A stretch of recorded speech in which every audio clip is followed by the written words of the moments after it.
Welcome to Indiana Sports Beat Radio, brought to you by the Hard Truth Distilling Company in Brown County, Indiana. So for the thousands in attendance and the millions watching around the world.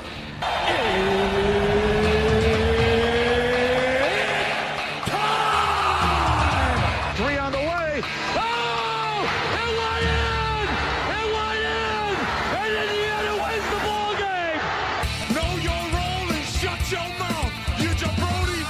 Float game for the win! Ayler's gone. Goodbye, touchdown, Indy! Woo! IU! America! They got a football team now! It's pretty simple. I win. Google me. You know that I'm the cream of the crop. Now, from the Hard Truth Studios, here's Jim Coyle. Hello, everybody. Welcome aboard to another edition of Indiana Sports Beat Radio coming to you on this Friday. We made it to the end of the week. Congratulations. Looking forward to it. Looking forward to chatting it up with Todd Leary in his first hour as well.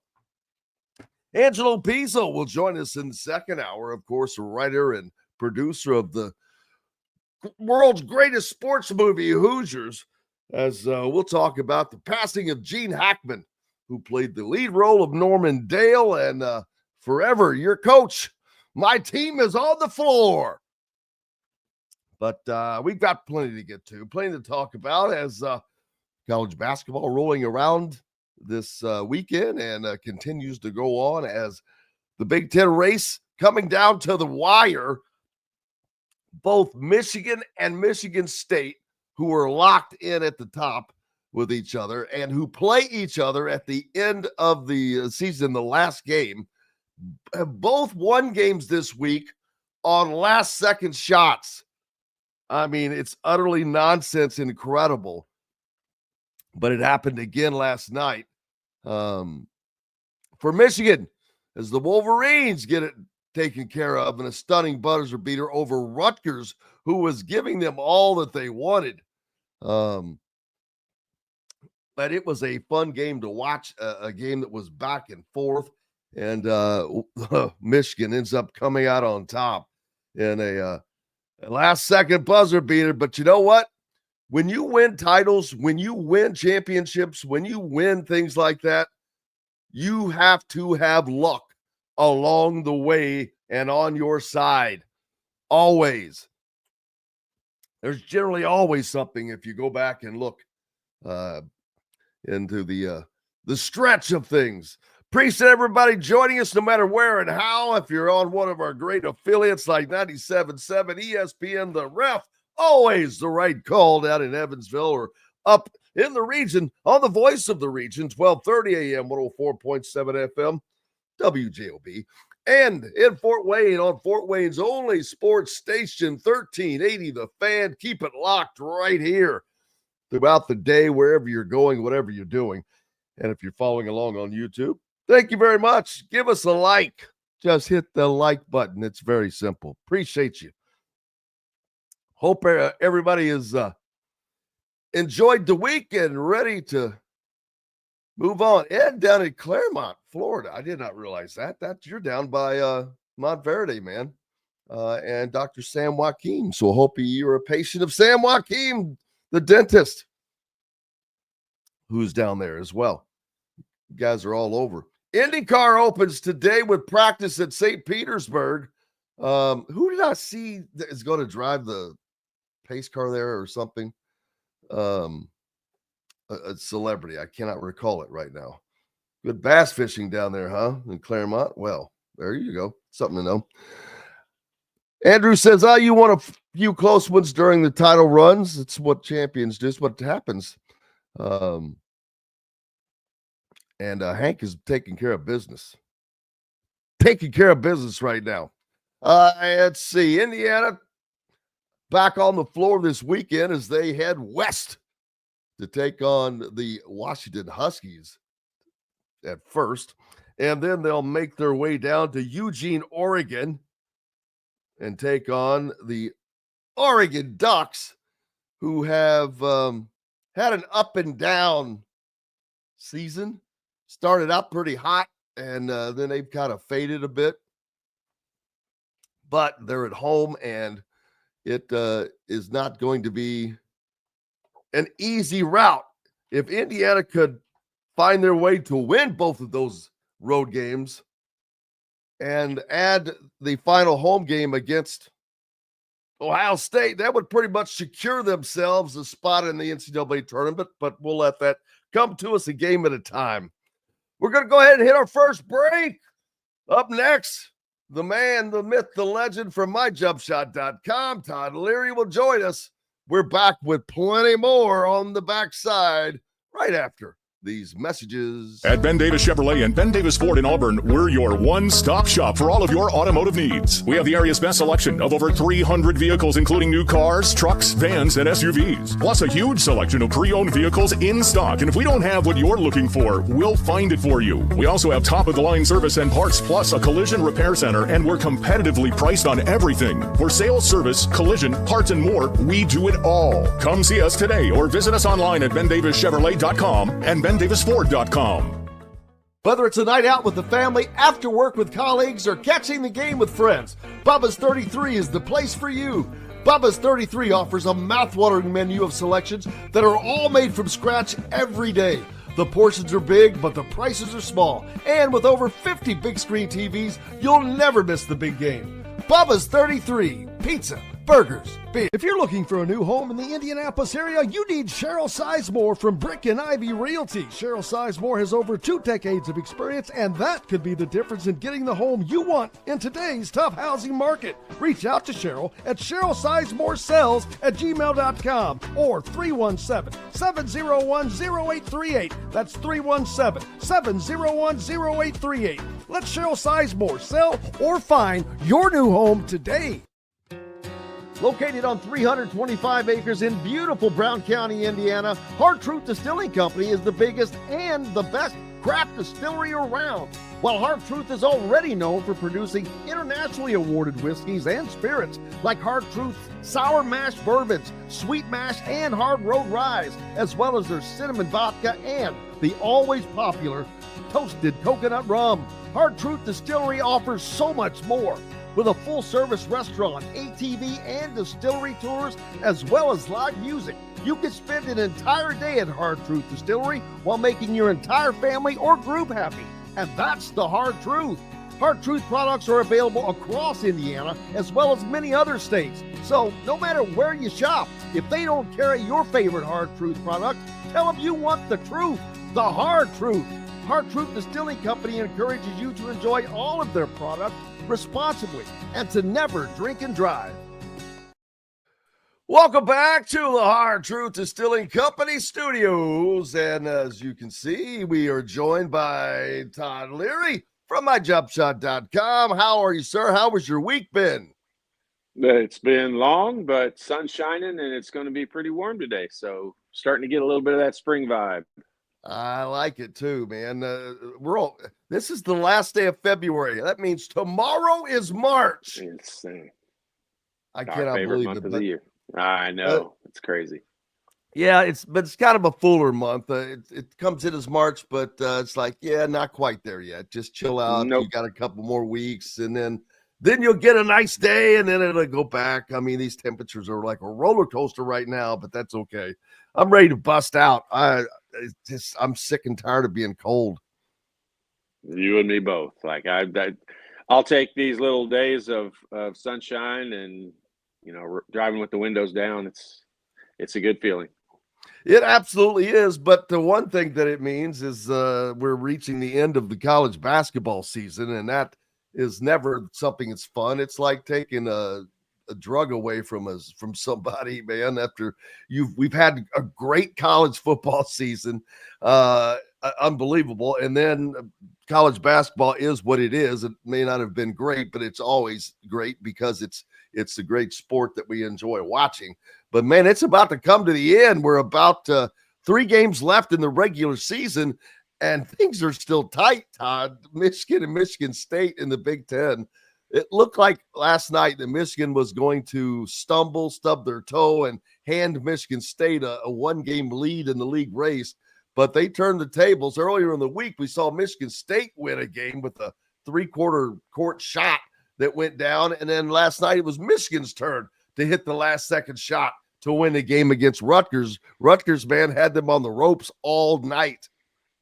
No, Rutgers dominated that game, for the most part, defensively. And I think the bugaboo for Michigan, turnovers has been I think part of one of their biggest issues throughout the season. And that early in the game last night, they allowed Rutgers to hang around, and Rutgers gained momentum, and they're, obviously they're uber talented.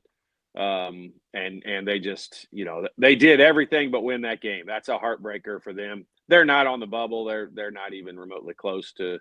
They're going to have to make a major run in the Big Ten tournament to have a chance. I mean, but that team is so talented. I'm not calling anybody out. It's just it's strange that team's not better than they are. They have 2 top 3 picks. This is the whole John Calipari, issue with Kentucky. In a little different way, but kind of the same. And you get super talented guys that are just young, and I'm just going to say quite don't understand how to play yet. Like they're really good. I'm not taking anything away from that. I hope that doesn't come across that way, but veteran, older guys just figure out a way to win.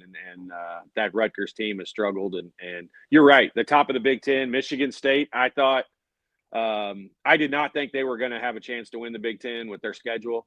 The way it was supposed to end up. Had they lost that game to Maryland, I don't think they would have had a chance to win.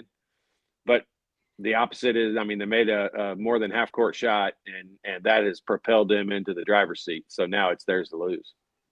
And they played a lot better than I thought that they were, because I Totally agree.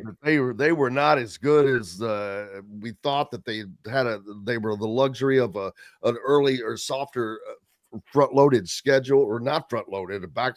And then I saw who they were going to have to end the season with, and I'm like, oh, they're screwed.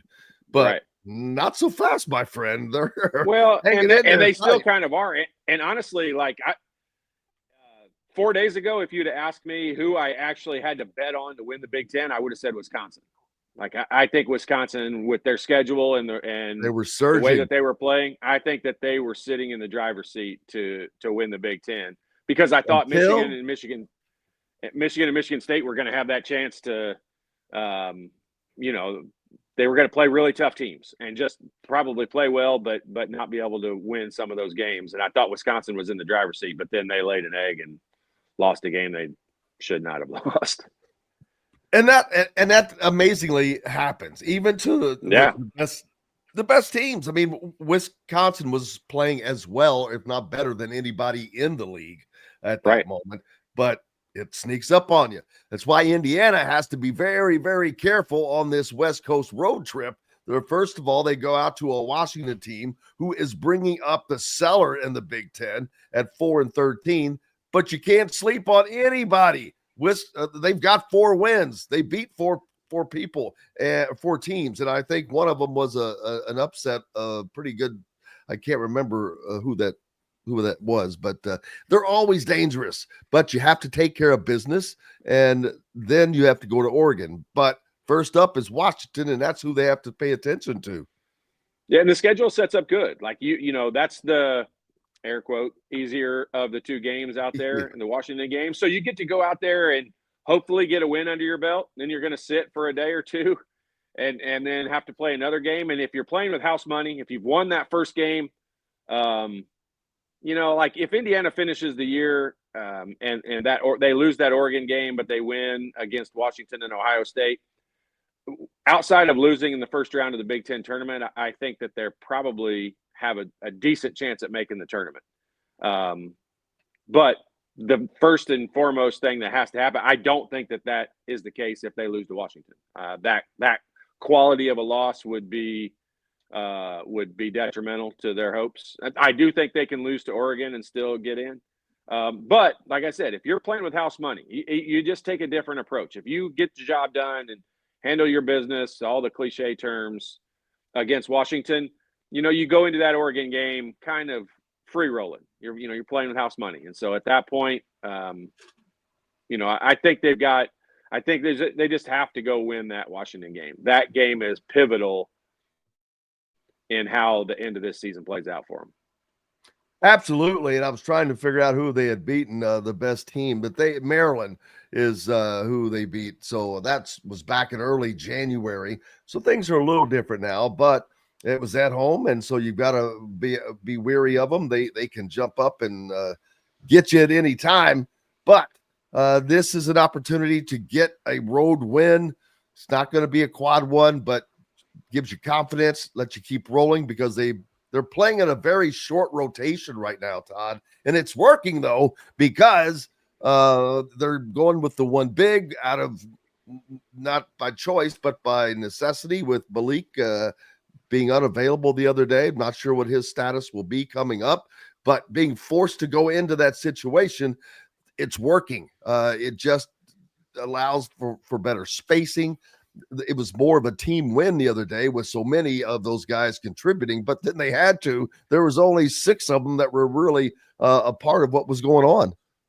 Yeah, and you know what? Like I really do hate to be this way, and I don't like it when other analysts and people do it. But I mean, it is kind of the "I told you so" kind of situation. Like this is what the way that Indiana played, and the reason why Mike Woodson is retiring or it's being replaced, however you want to look at it, is because they tried to force play. In my opinion, it's because they tried to force play in the two bigs, and that was the worry last summer when they signed Ballo.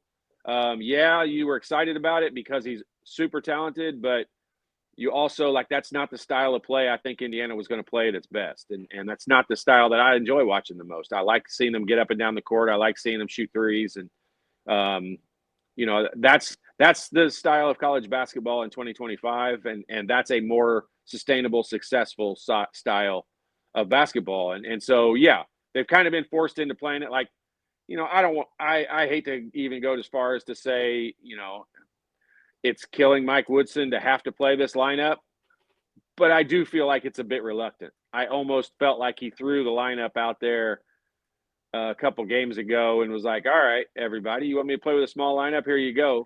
And they didn't even, it was the first half of the Purdue game and they didn't even start out that well. But to his credit, and maybe because he was going to let them get buried, he stuck with that lineup. And, you know, the second half of the Purdue game, this team has taken off. And I would be surprised if behind closed doors, Mike Woodson didn't show a little bit of surprise as to how well this style of play is working. And I don't think it fits with how he likes to coach and how he likes to play. I agree with you. I think that he's just, I don't know that he credits it that. I think he thinks it's probably something else. Who knows? But it's almost luck. Yes. Yeah. It just happened to work out that way. But it's almost like these guys are able to finally find their role in what they're supposed to do. Whether, you know, Trey Galloway and Anthony Leal are great players on this team, probably would not be great players at some other places from a talent standpoint. I don't mean that as a knock because they're getting done what they're getting done with their hard work by finding a role, a niche. Trey Galloway is an assist machine. I mean, dude comes up with 8-9 assists in these games. That's not easy to do in a Division I basketball game.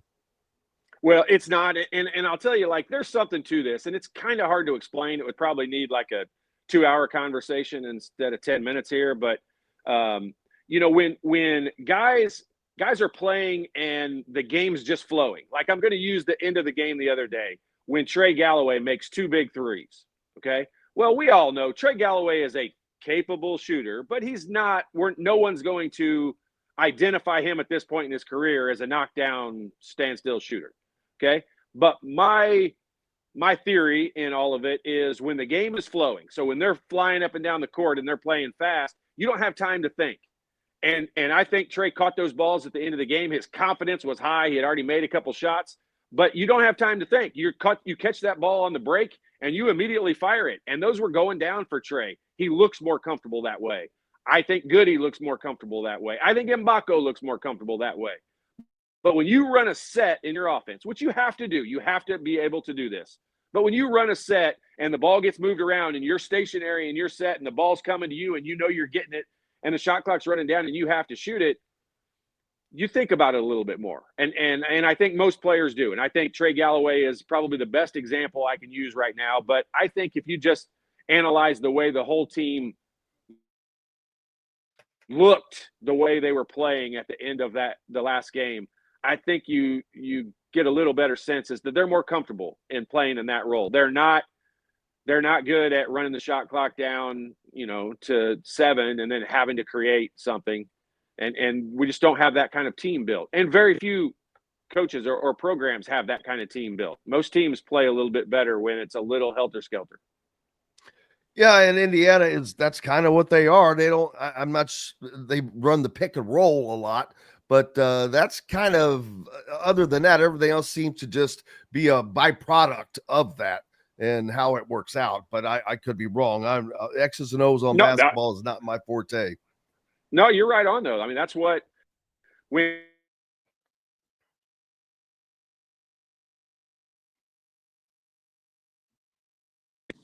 You still there? There we go. That sounds great. Oh shoot, I lost you. That's okay. Now, No, you're good. Oh, absolutely. All right. Sorry. I got a call there and it screws up my microphone. But, when Trey Galloway's coming off that high ball screen, whether it's Renew or Ballo, that's when the offense is flowing well. That's when the offense is, that's when it's looked its best. I don't think that's the best offense. I mean, you get Ballo, out there 30 feet from the basket. Is that the ideal place for him? But it's just hard for his defender to have to cover that. And you're right. That's where Indiana's half-court offense has been more successful. I just don't think it's successful enough to say this is what we're going to run and we're going to be good enough at it to beat you and try to stop it, because teams have stopped it. And so when it organically happens throughout the game and that's where the offense ends up flowing to, I think they're much better off. When they come down the floor and try to set those plays up, it's not near as fluid and isn't as effective. So I just think they're better off when they're playing fast, getting up and down the court, making plays and making the game a little more helter-skelter. I mean, that's what Auburn wants to do. Auburn wants to make the game crazy and out of control. And Alabama, they all want to get the game going fast. And because that's when they play their best and they think they're better than you playing fast. And I think Indiana is better playing fast than they are playing slow. Yeah, that's I think of that. I think of Trey Galloway.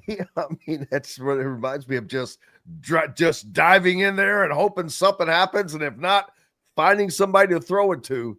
But hey, whatever works. And when you're pulling out the amount of assists he's pulled out, it's really amazing his assist numbers. A lot of times they're sneaky. But he's constantly getting the ball inside, getting the ball to Ballo or whatever the case may be. And 9 assists in a game he's not just done that once. He's done that several times. Right. And that's a high number. Well, it is. And I'm going to say this, it's going to sound like I'm kind of picking on him. And I own myjumpshot.com. So obviously I watch more of jump shots than, maybe some of the post play that goes on, but he's doing that. You think about 9 assists in a game for him. He's doing that.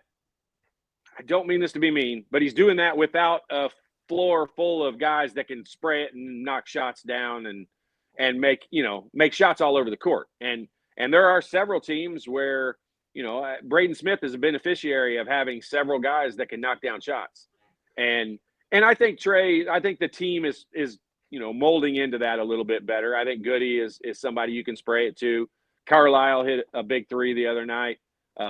So yeah, there's guys that have picked up the slack and done a little bit better. But yeah, this is not a team where you would think assists would be something that's all that talked about, because they're just not that good at shooting from the outside and scoring from the outside.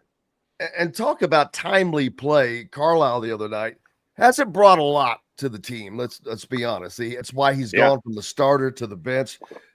He only scored 5 points the other night, but those 5 points came in succession. One was a reverse layup that I think that stopped a 10-0 run, I believe at the time. And then he hit the 3. So he gets 5 points in a row that stems this 10-point run that Penn State had gone on. So it was very timely. So Indiana got everything they needed to get from the few guys that rolled out there the other night. 1, 2, 3, 4, 5 different guys in double figures, pretty equally spread out. Anthony Leal with just 6, but he did a lot of work on the defensive end, and he has been playing hard defensively. That's what you're going to get with this team. But one of the things that was amazing to me, Todd, on 29 made field goals, they had 24 assists. That's a stupid high number. It's a stupid high percentage. I mean, I think both of those numbers need to be higher. Or I mean, I think they need to play faster and get more shots up and make more field goals. I mean, that's where I kind of stand with that. They're not a good enough shooting free throw team to rely on that. So, I just sometimes that assist ratio can seem a little bit weird and produce something that doesn't really make a lot of sense. Yeah. But I mean, one of the things that does tell you, Indiana is not a team. I don't think they would be described as a team of a bunch of guys that can go create their own shot. And that's kind of a buzz term that's been used over the years to describe players that are maybe, not elite enough to be able to get around guys or fast enough or whatever the reason might be. Indiana's not built, and most college teams are not built with a bunch of guys who can create their own shot. And so Indiana does rely on assists and being able to move the ball and that kind of stuff. And so, I really feel like, I didn't judge how Carlisle played the other day. And I feel exactly the same way you do. I think he has really struggled in the last 2 months of transitioning into Big Ten play. And I thought the other night it wasn't his 5 points that was the most important part of what he did. I thought getting involved in the game, he made some good rotations. I thought defensively he's always disruptive, and that's a great thing to be able to say. But his 5 points were a bonus. It was awesome. That obviously they needed it at the time. They were 5 huge points. But I thought he contributed outside of just those 5 points. And that's what they need more out of him. Had he not scored the 5 points, I think I would have still told you he played really well. But for the most part, you couldn't have said it better. Those 5 points were timely and doesn't look huge on the stat sheet 4 days later, but it was big at the time. Yeah, and it sticks out in my mind because I remember I'm like, I said they sure needed those buckets there. Yeah, that corner three that he made was gigantic. Yeah. It was in the shot clock. It was a big deal. Absolutely. And you mentioned creating their own shots. The only guys that I've really been able that I've seen that they can do that is Mackenzie Mbako and Miles Rice. Miles can get to the basket, and Mbako, he's kind of in great when he can get out there and have some space, but that goes back to not having the two bigs in there, having spacing, having the room, having the room to move around. And when he does that, like the other night, he did that quite a few times. And so that's when you can see that happen. So everything has to do with each other. It's a chain reaction kind of a thing from this offense. It is. And I'll tell you, you didn't really ask me this question, but I'll tell you to just finish out I did. It was a great question, Jim. I appreciate you bringing that up. But I mean, I really think the focus of these last few games and then the Big Ten tournament and hopefully the NCAA tournament, if I was on that coaching staff, I would be racking my brain every second of the day to try to figure out what we have to do to get Mackenzie Mbako involved in the game. I don't need him to score 20 points. I would love it. He's very capable, obviously. But I need him to be involved in the game. When he's involved in the game, when he drives the ball to the basket and gets fouled early, gets a ball to go in, makes his free throws. For some reason, could make his free throws the other day.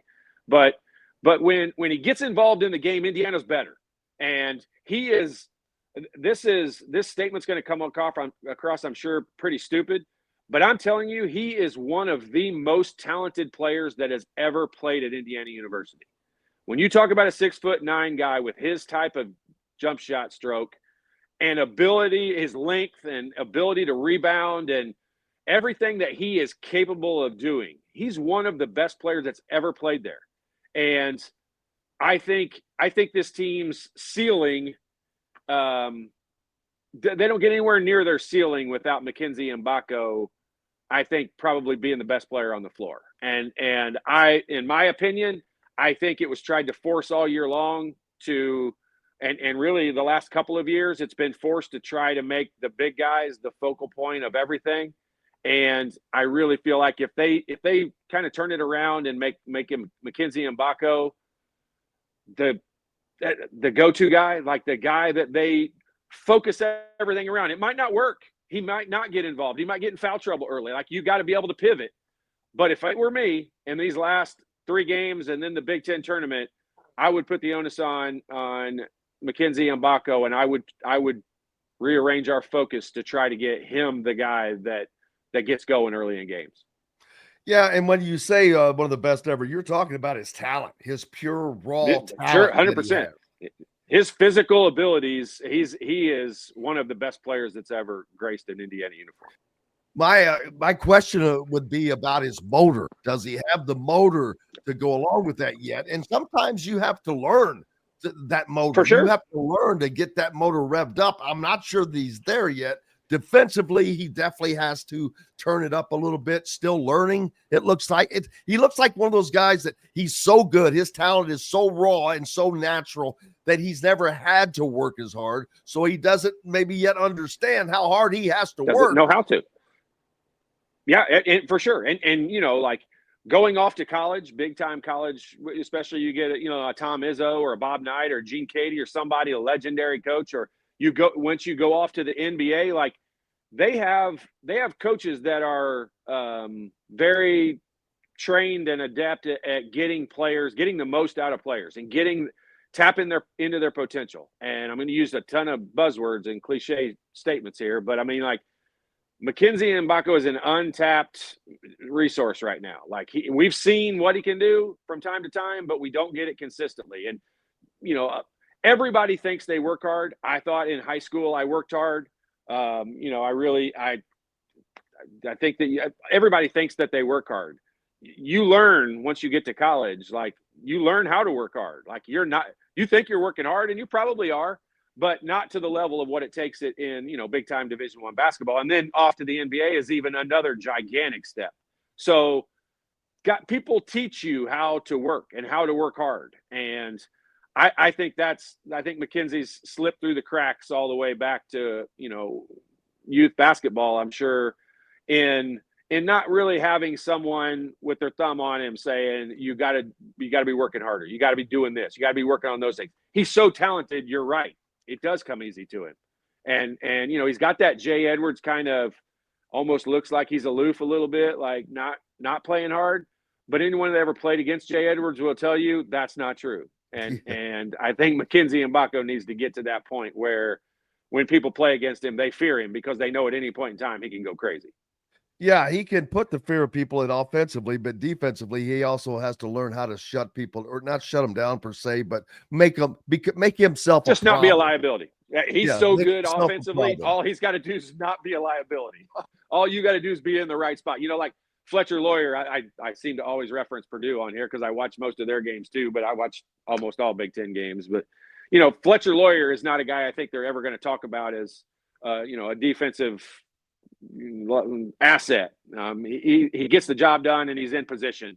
But he's so good offensively, and he makes their offense flow, not just when he's making shots, but he makes their offense flow or helps it flow.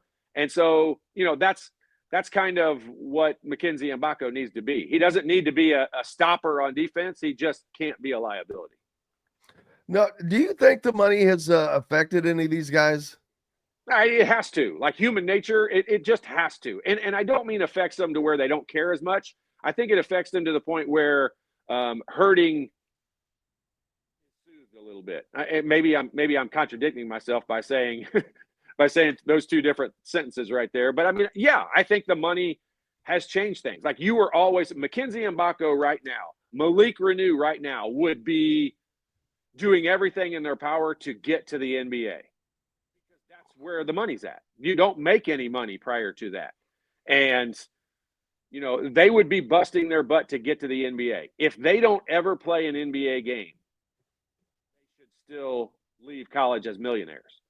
And if you can honestly tell me that doesn't affect human nature, I would probably have a long debate with you, and I might lose that debate at the end. But I can just tell you, it has to make a difference, I think, in just not in an individual game or not in whether you want to take the last shot or in things like that. I just think the overall fight and what you need to try to accomplish as an individual for some of those guys. Like Mackenzie Mbako is a great example. He's not going to play in the NBA unless he ups his game. And I think he would be upping his game a lot more if he didn't have a fat bank account.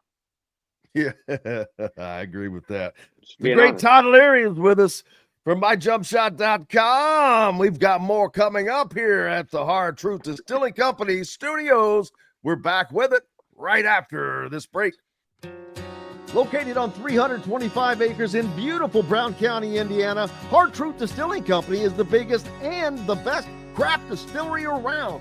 While Hard Truth is already known for producing internationally awarded whiskeys and spirits like Hard Truth's sour mash bourbons, sweet mash, and hard road rye, as well as their cinnamon vodka and the always popular toasted coconut rum. Hard Truth Distillery offers so much more. With a full-service restaurant, ATV, and distillery tours, as well as live music, you can spend an entire day at Hard Truth Distillery while making your entire family or group happy. And that's the Hard Truth. Hard Truth products are available across Indiana, as well as many other states. So no matter where you shop, if they don't carry your favorite Hard Truth product, tell them you want the truth, the Hard Truth. Hard Truth Distilling Company encourages you to enjoy all of their products responsibly and to never drink and drive. Ugly Grouper, located on beautiful Anna Marie Island, Florida, is the place to be, and not just because they have unforgettable meals, including locally sourced seafood. The Ugly Grouper has your favorite craft beers and cocktails, along with live music every day. The Ugly Grouper is family-friendly, able to host private parties, and has the biggest grouper you've ever seen. The Ugly Grouper is the place to be on Anna Marie Island, Florida. Tell them Indiana Sports Beat sent you. Go to theuglygrouper.com for more information. When it comes to apparel and promotions, FreeThink has you covered, literally, whether it's 24 or 200 shirts for sports leagues, businesses, or groups. FreeThink Apparel and Promotions can also create your very own merchandising store. FreeThink Apparel and Promotions did it for Indiana Sports Beat Radio, and they can do it for you. Whether it's screen printing, embroidery, digital printing, promotional products, vehicle wraps, or anything else under the promotional line. See what FreeThink Apparel and Promotions can do for you at freethinkapparel.com. At Ben Davis Chevrolet and Ben Davis Ford in Auburn, we're your one-stop shop for all of your automotive needs. We have the area's best selection of over 300 vehicles, including new cars, trucks, vans, and SUVs. Plus a huge selection of pre-owned vehicles in stock. And if we don't have what you're looking for, we'll find it for you. We also have top-of-the-line service and parts, plus a collision repair center, and we're competitively priced on everything. For sales, service, collision, parts, and more, we do it all. Come see us today or visit us online at bendavischevrolet.com and bendavisford.com. Welcome back to the Hard Truth Distilling Company studios on this Friday. Todd Leary with us. He'll be right back here in just a second. But while we're waiting on Todd to rejoin us, Mike Woodson met with the media after Indiana's most recent win over Penn State. See what we can pick this up here. Or maybe not. Fortunately, if it is your last time against Purdue as well, what does it mean to you and how gratifying is it to go out on a game like this? Well, it's always special when you beat Purdue. We had battles when I played here for Coach Knight, and Purdue ended my career in college in the Sweet 16. So, I've had a history and a lot of experience in dealing with Purdue over the years. And the games are always tough, regardless of how much talent each team has, who has the most talent. Those two particular games are always pretty tough. And I thought we battled the first half, and they were the better team the first half, but the second half was our half. Coach right here. There was Mike Woodson talking after the Purdue win, actually. I thought that was after the Penn State win. But how about Indiana's ability this year to kind of raise their game for the Purdue game, not only at home, but on the road? As much as well as anybody how tough it is to play in that place, but they probably should have won that game in addition to the one that they won in Bloomington. Yeah, you're muted somehow. Let's see if I got you muted or there There you we go. go. There you go. Now I'm unmuted. Yeah, I mean, every team every year can probably kind of say some of those. There's a couple games they probably should have won, and maybe a couple games they probably shouldn't have won. That one that was up at Purdue probably played out probably just about like you would have scripted it out. Like it was a tough battle. That press conference and that answer at that press conference is probably the thing I've agreed with the most with Mike Woodson and his entire tenure at Indiana. Those Purdue games are just different, and North Carolina Duke games are just those rivalry games are just different, and they are. You never really know the talent level unless one team is just so much more ridiculously talented than the other. There's been a few lopsided games in that series, but there's not very many, and they generally go down to a battle. And you generally don't look at the score afterwards, and it gives a good depiction of the way the game went. Like Indiana winning fairly easily in the second half of that game with Purdue. We know they were down by 12 at halftime, and that honestly could have been 18. And had it been 18, they might not have been able to make that kind of run. But, who knows? They did. And so, I couldn't agree with him more in saying those games are just different.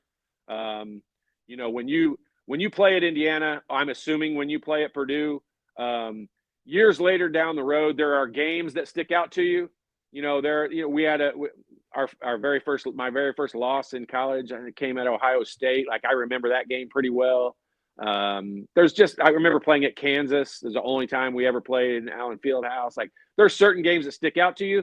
Most of the Purdue games you remember. So most of the games in that series fall into the category of ones that when you're 54 years old later in your life and you're sitting back telling somebody at a bar how great you were, those are the games you kind of reference a little more. And he's right. Like those games just play out different. And that was a gigantic win for Indiana. Like the only reason they're being talked about right now is because they beat a team that is of that caliber. And I know, Purdue's on a little bit of a slide right now. We all think they'll be back. I think they'll be back and fine, but that's the best team Indiana's beat this year. And I think had they been able to beat Maryland, you could have made a little bit of an argument there as to which one of those teams is the better win. But, that was their best win and their signature win at this point in their season. Yeah, they have an opportunity to get another big win, not immediately, but Oregon is on the horizon after they take on Washington. And Oregon has been an up and down team, man. They started out pretty hot. They were ranked in the top 12 at one point, I think, but they've kind of slid back to reality. And but it's an opportunity to get a win because that will not be an easy place to play. Yeah, and you know what? This is an easy out and kind of a cop out for an analyst to say, but Oregon is one of those teams that they can literally beat anyone in the country. Like they can. Maybe you separate out Auburn. I'm not sure they could beat Auburn, but they are talented enough and capable enough. They could beat just about anybody in the country. They can also lose just about anybody in the country. And, them losing to, a Northwestern and things like that, that's not shocking. Like they're not a team that is night in and night out. You know what you're going to get. And I think Dana Altman, the coach, probably wants to pull his hair out sometimes because some days they look like one of the best teams in the country, and some days they don't look like they belong in a Power 5 conference. So they're just a team that's kind of you can lump a lot of teams I think into that, but they're one of those teams that you could get them on any given night, but they could also beat anybody. Any way that anybody besides Michigan State wins the conference this year? This late? I think Wisconsin has a chance at winning. Look at the schedules of Michigan and Michigan State. Now, they can't both lose out because they play each other the last game of the year. But, whichever team wins that last game, like let's say Michigan beats Michigan State in that final game, if they lose their next two games, I do think Wisconsin has a chance. And their next two games are not easy. So, Michigan honestly should have, if you watched that game last night, they should have lost that game last night. They didn't, so credit to them. But I think Wisconsin has a chance going into the. I'm gonna say, like, you didn't ask me this, but let's just pretend again that you did. Great question, Jim. which Big Ten team has the best chance at making a run in March Madness? My answers are going to be Wisconsin and Illinois. Like, I still think those two teams, and then the next one I think is Purdue, and then the next one is Michigan. And I don't put Michigan State in that category at all. And it pains me to say that because I don't respect anyone in college basketball probably more than Tom Izzo. And I don't mean this like it sounds like I'm really trying to pick on Michigan State. They just can't score. They are not a team that can consistently score the basketball. Therefore, it's so hard for me to think. I do think anybody in the country can beat them. Now, I'll tell you this. I think their defense is a top 5 defense in the country. And that's why they are as hard to beat as they are. And that's why they're going to win games 60-50. But, I don't put them in the category. I think they could lose in the first round of the NCAA tournament. They could lose in the first round of the Big Ten tournament. They could also win the whole thing, Big Ten tournament-wise. I don't think they're capable of winning the NCAA tournament. They just can't score. Michigan has won a ton of close games, which that's great. I mean, that's something that you're happy with. But on the other hand, you're like, okay, why are we having so many close games? Yep. And they've had a lot of them. I mean, a lot. As their last 8 wins, probably 7 of them have been in like 5 points or less. Yeah, there's no doubt about it. And I'll just say this. Yes, as a coach, you, as a program, you love that. Like, you love the fact you're able to make the plays at the end of games to win. Like, you are very, very proud of that. On the other hand, you're like, okay, that was great. Let's not do it anymore. Like, let's not get to the point where we have to win those games because, right now you lose, they lost the game to Michigan State. And then they turn around and they, without making a 30-foot shot at the buzzer as time expires, they lose the game last night to Rutgers. Like, you're not always going to make that play. Like, that shot that the kid made at the end of I forget his name, but the kid that made at the end of the game last night for Michigan, that's a 10 to 15% likelihood of making that shot if you're wide open just shooting in the gym all day by yourself. So they're not going to be able to rely on that. He was like 30, it was 30 feet. Yeah, it was deep. And so, but I mean, like, you can't rely on that. And once it gets to the Big Ten tournament and then the NCAA tournament, like they had that game with Michigan State. They didn't pull it off at the end. They didn't make the plays. But their season continued. They're getting at the point now where it's only going to take one of those games and their season's over if they don't pull it out. And so, as a coach, you're proud of your guys for making the plays. You also want to spend the first 38 minutes putting yourself in a better position so you don't have to do that. Indiana, we talked about them playing a little bit better here of late, mainly because of how the rotations have changed. And do they have a chance to do some work in the Big Ten tournament? They're going to play a first round game. They'll be the higher seed, so they should win that game. Then that's going to set them up with a second round game, but that's going to be a tougher game, but probably a winnable game. Well, look at who's going to be. I mean, look at who you're going to have to play. You can play this game from both sides of the argument. But Indiana's second round game is probably going to be against like an Illinois or Purdue or Michigan or somebody like that. And you look at that as, oh man, is it a great opportunity for Indiana to get another signature quality win? You beat a team like that, you probably are in the NCAA tournament. So you can look at it from that perspective, a great opportunity, or you can look at it as, oh man, that's a really tough game to have to play that early in the tournament. But then flip that around, Jim. Think about if you're one of those other teams. And Indiana, who is, Indiana and Rutgers are the two most talented teams not in the top 5 of the Big Ten, in my opinion. Like, they have a lot of talent. They have a lot of capabilities. And, Rutgers, because they've got the 2 amazing freshmen, and those guys can go off on any given night, and they literally can beat anybody. Those 2 guys go off for 30, and you're going to have a tough time beating them. Indiana doesn't have those guys, but Indiana has a talented roster. And we all said this going into the season. Indiana had a top 3 talent level roster for the Big Ten. And that hasn't changed. I mean, there hasn't been a ton of injuries that have taken guys out. There's been illnesses and some minor injuries. Every team deals with that, but no one really wants to play Indiana, especially now that they're kind of free rolling, that they're playing, the coaches, they made the announcement about the coach. They know he's not coming back. Everybody's kind of, I never had that scenario, so I don't really know what's in their mindset, but I can tell you it changes things a little bit. And it's kind of if you don't adapt the us versus the world mentality at that point, you're never going to adapt that mentality, because right now in that locker room, it has to be us against the world. And I think it is. And I think that's a difficult team to play against if it's used in the right way. I know you probably don't have the direct answer to this question, but the defense has just jumped up 2 levels, 3 levels maybe. Where the hell has that been? Where did that come from? Because that has been such a huge difference for this team. It's been amazing to watch.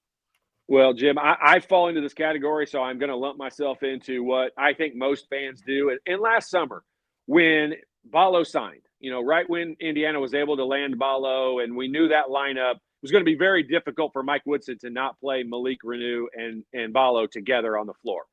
Once that happened, I think most of us, and I'm sure on your show, and I said this right off the bat, week 1, was how offensively it was going to slow them down, and how offensively they were going to play a style I was hoping they were not going to play, and all of that.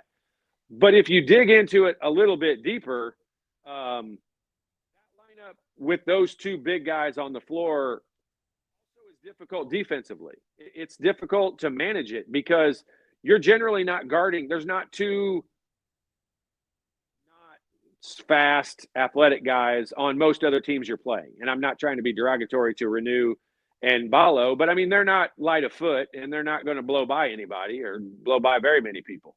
And so, speaking offensively, again, I catch myself doing it every time. Whenever we refer to the big lineup, I think our minds go to offense.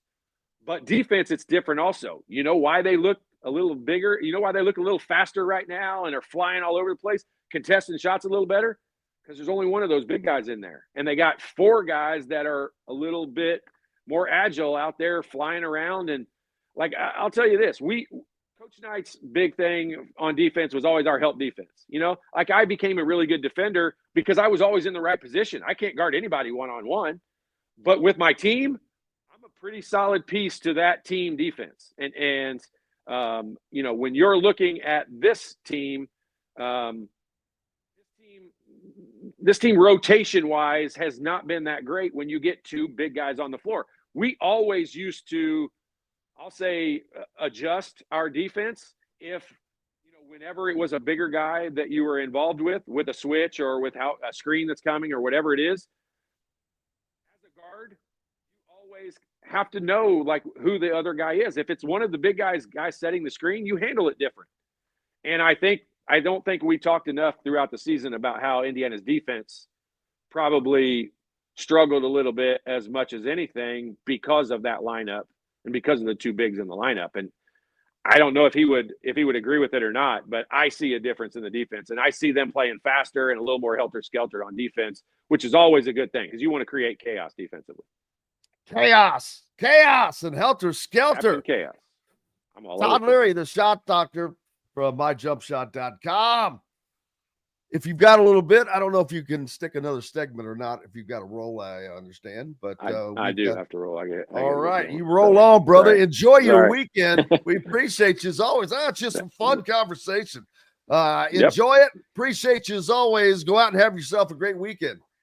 Appreciate it. You too. Thanks. You betcha. Hey, we've got lots more coming up on the program today. Angelo Pizzo will join us, and we'll talk about Gene Hackman, Norman Dale from the Hoosiers. Plenty more coming up from from the Hard Truth Distilling Company studios right after these messages. Located on 325 acres in beautiful Brown County, Indiana, Hard Truth Distilling Company is the biggest and the best craft distillery around. While Hard Truth is already known for producing internationally awarded whiskeys and spirits like Hard Truth's sour mash bourbons, sweet mash, and hard road ryes, as well as their cinnamon vodka and the always popular toasted coconut rum. Hard Truth Distillery offers so much more. With a full-service restaurant, ATV, and distillery tours, as well as live music, you can spend an entire day at Hard Truth Distillery while making your entire family or group happy. And that's the Hard Truth. Hard Truth products are available across Indiana, as well as many other states. So no matter where you shop, if they don't carry your favorite Hard Truth product, tell them you want the truth, the Hard Truth. Hard Truth Distilling Company encourages you to enjoy all of their products responsibly and to never drink and drive. If you're looking for a new home in the Indianapolis area, you need Cheryl Sizemore from Brick and Ivy Realty. Cheryl Sizemore has over 2 decades of experience, and that could be the difference in getting the home you want in today's tough housing market. Reach out to Cheryl at CherylSizemoreSells@gmail.com or 317-701-0838. That's 317-701-0838. Let Cheryl Sizemore sell or find your new home today. Whether it's a night out with the family, after work with colleagues, or catching the game with friends, Bubba's 33 is the place for you. Bubba's 33 offers a mouthwatering menu of selections that are all made from scratch every day. The portions are big, but the prices are small. And with over 50 big screen TVs, you'll never miss the big game. Bubba's 33, pizza, burgers, beer. Andy Moore Honda is Bloomington's #1 Honda dealer for a reason. Buy a new Honda and get a 3-month break from car payments. That's right, no payments for 90 days. That includes the all-new, all-electric Honda Prologue, and you get it for just 0.9% financing.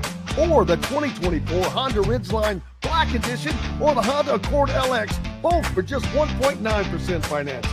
Get more to your door from AndyMooreHonda.com, Bloomington's #1 Honda dealer and your best place for new and used vehicles. Welcome back to the Hard Truth Distilling Company studios on this Friday. I am so happy that it's Friday, just because it's Friday.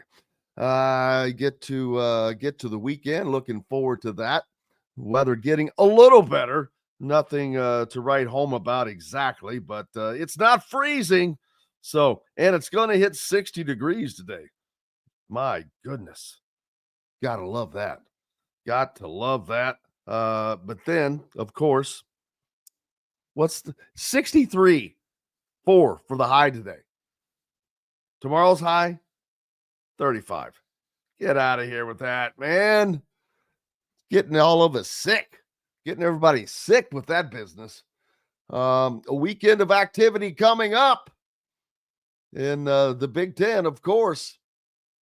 And it starts tonight as Purdue hosts UCLA in a Friday night tussle in West Lafayette. UCLA obviously does not play well east of the Mississippi. Their only win coming against Indiana. Now, maybe playing in the state of Indiana bodes them well, but we'll see. Purdue on a skid. Can they break that 4-game losing streak against the Bruins tonight? Northwestern also hosting Iowa tonight. No, we got two Friday night games at 8 o'clock and 9 o'clock. One, Purdue is on Fox. Northwestern on FS1. That's kind of odd. You only have 2 games on the schedule, and they'll be at the same time. Tomorrow, Penn State is hosting Maryland, and Maryland, they got to bounce back. Oh, man, that was a tough loss to Michigan State. Nebraska hosts Michigan as they hope to boost their NCAA hopes. Oregon hosting USC, a little West Coast action, while Washington will host Indiana. That game is at 6 p.m. Eastern time, an odd time, and it's on Peacock. So nothing good about that situation. But it is what it is. And then on Sunday, here's a big-time game. Wisconsin at Michigan State. Michigan State obviously coming off of that big-time lucky win. Wisconsin needs to bounce back. If they have any thoughts of sticking their nose in this Big Ten title race, here's their shot. If they can beat Michigan State, I don't know if they can win it or not. It's going to take a lot of help. But and then Illinois and Michigan going at it. So 4 of the top teams in the conference matched up this weekend. The Michigan State game's an afternoon game on CBS, and that game is followed by the Michigan-Illinois game on CBS. So CBS spending their time up in Michigan all weekend. And then on Sunday, UCLA back in action at Northwestern. So maybe they can pick up another win back east of the Rockies. And then it turns Indiana takes on Oregon on 1, 2, 3, 4. That's what, Wednesday? No, Tuesday. Yeah, Tuesday. So Indiana will end their West Coast swing by playing on Saturday and Tuesday. That Oregon game, it's a late nighter, 9 o'clock Eastern time for us. But it'll be interesting to see what Indiana can get done. It's a tough place to play. It's on the road. You're out west. I get it. The time difference. But it's not like it's impossible. We've seen teams go in there and take care of business. And it's a tough one. That one does not hurt Indiana. I mean, it sure would help. Let me tell you, it would sure help. But it won't hurt you as much as it will help you. If you win it, great. If you lose it, it's not the end of the world. They just have to go 3-1 in these final 4 games. They've already got one of those knocked out. You cannot lose to Washington. Washington is just too bad of a team. And then you'll have an opportunity against an Ohio State team for that to be a quad 1 if they can hang on. But Ohio State on the bubble themselves, trying to hang on to life, even though they've got a pretty good net ranking. It's everything else that is not looking all that good for the Buckeyes. They have slipped down to, they're right below Indiana in the Big Ten standings, sitting in, I believe that is the 10th spot. They've gone 5-5 over their last 10 games. Indiana has gone 4-6. So they've got to pick it up a little bit. The sheer fact that Indiana has a shot to make the tournament, it's nothing short of remarkable, I have to tell you. If this is another year, a different year, we're probably not having these conversations. Not many times can a team lose 8 out of 11 games and still have a shot at the NCAA tournament, especially when they didn't have many, if any, quality wins at that time. They've added a couple with the wins over Michigan State and Purdue, so that has changed. But I think that there's something also about the brand getting in there, again, with it being kind of weak on the bottom end right now. We'll see. Hopefully they can get to it and make it happen. Indiana fans, does Indiana fans want to see Indiana in the tournament this year with the situation the way it is right now? I just wonder. Or do they want to just get it over with? I'm curious. I certainly don't want to have to go to Dayton. I'll promise you that. And then gosh knows where from there. That's the situation. And oh yeah, Rufo, Rusty. I'm gonna give Rusty some credit. We were having this conversation yesterday. Why not have the play-in games? Why do they all have to be in Dayton? I know that Dayton has held this for quite some time, a long time. But why not? There's 4 play-in games. Why not have the 4 play-in games where the team will end up? If you win this game, you're going to end up in here. If you win this game, you're going here. Just have them play there. There's already a site set up. Just have 4 play-in sites. I don't think that would reduce travel immensely for half of those teams. So there's the thought. I wanted to talk to Todd about Trent Sisley. Man, I put out some highlights from him here of late, and that was on SportsCenter. Man, he's killing it. His game has just improved. He is the leading 3-point shooter for Montverde. I think at like 37%. I want to make sure I go back and double check, but he is the lead. He's definitely leading Montverde in 3-point shooting. That says a lot. I mean, he spends a lot of his time equally inside, outside. He can handle the ball. He has been put in a lot of situations this year. So going to Montverde was, which I already knew it was a wise decision for him, but it has worked out tremendously because it has just made him better and better. I'm sorry.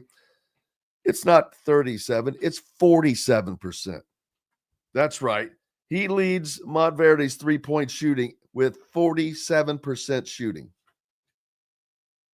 Not bad. Not bad.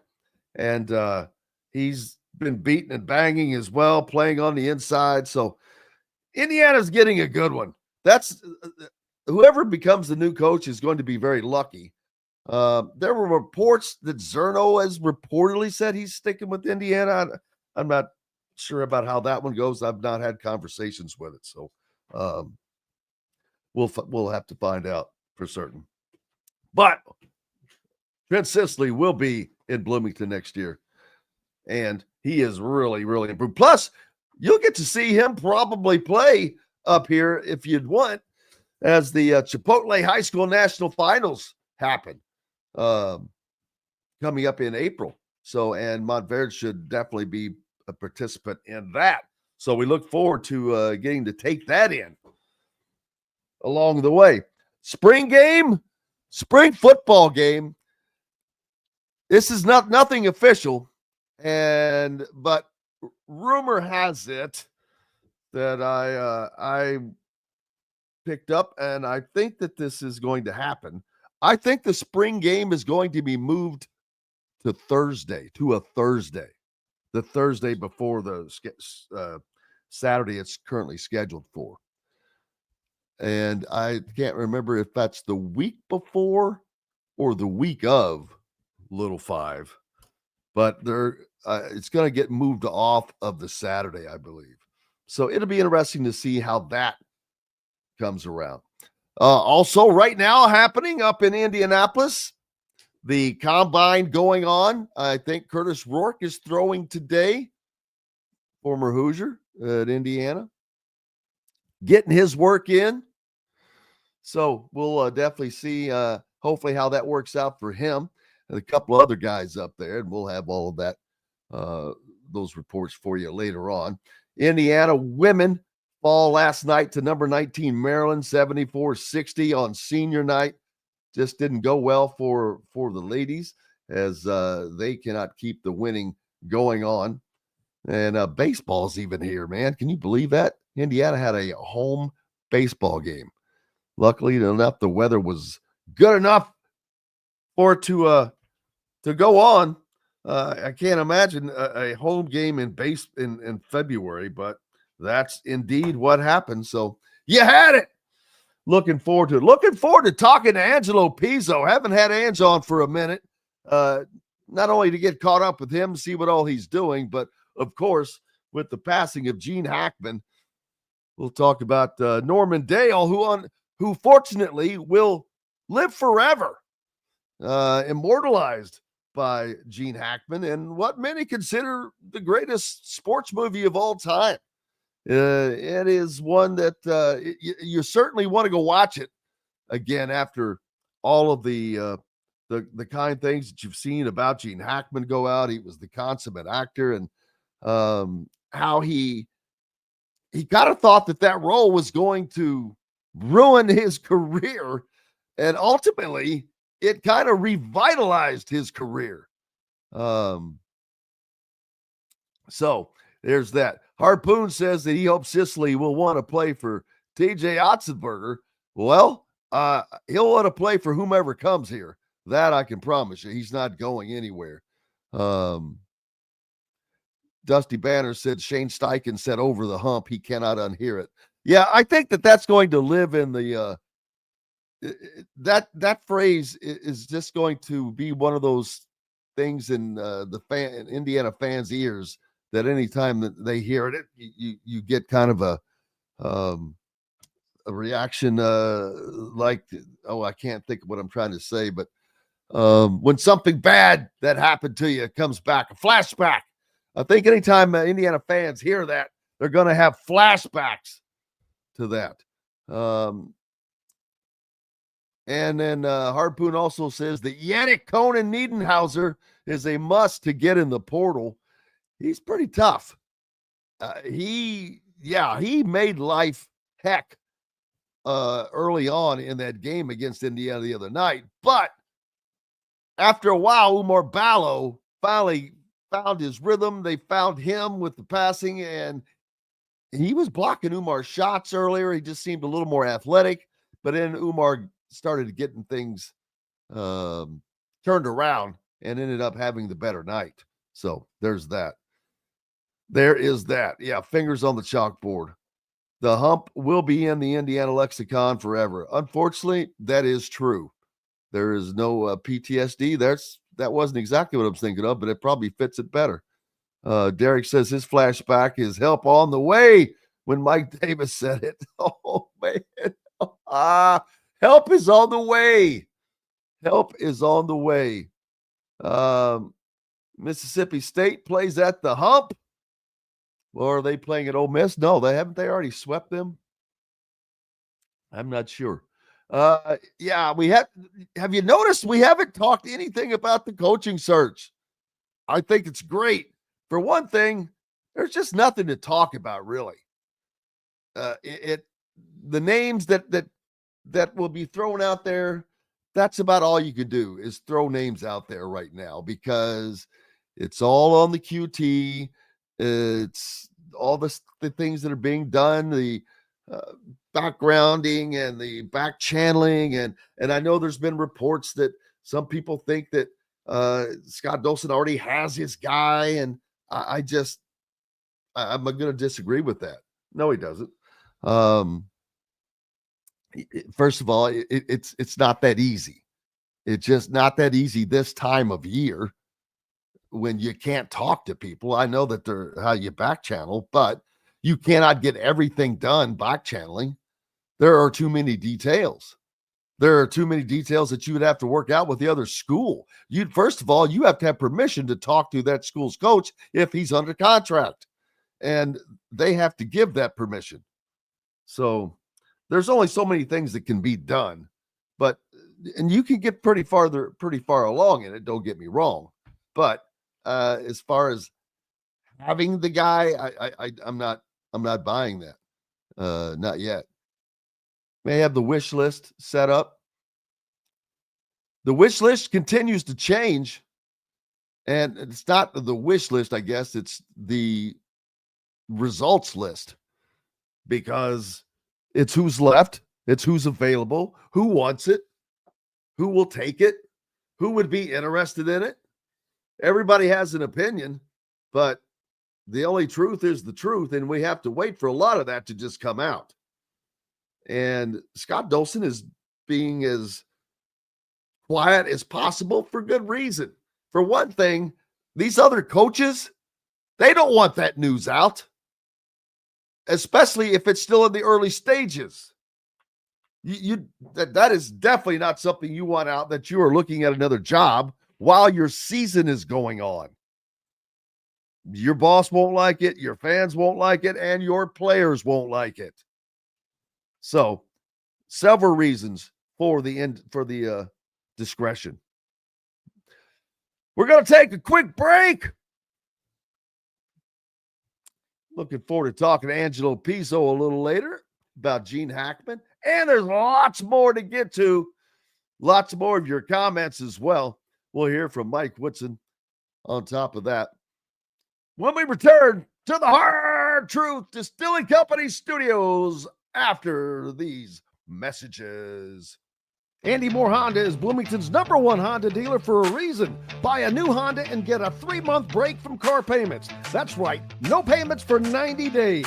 That includes the all-new, all-electric Honda Prologue, and you get it for just 0.9% financing.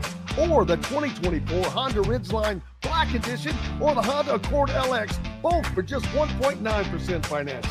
Get more to your door from AndyMooreHonda.com, Bloomington's #1 Honda dealer and your best place for new and used vehicles. Ugly Grouper, located on beautiful Anna Marie Island, Florida, is the place to be, and not just because they have unforgettable meals, including locally sourced seafood. The Ugly Grouper has your favorite craft beers and cocktails, along with live music every day. The Ugly Grouper is family-friendly, able to host private parties, and has the biggest grouper you've ever seen. The Ugly Grouper is the place to be on Anna Marie Island, Florida. Tell them Indiana Sports Beat sent you. Go to theuglygrouper.com for more information.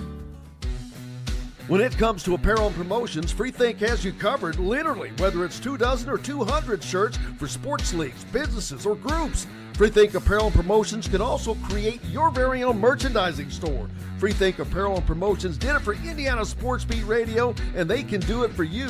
Whether it's screen printing, embroidery, digital printing, promotional products, vehicle wraps, or anything else under the promotional line. See what Freethink Apparel and Promotions can do for you at freethinkapparel.com.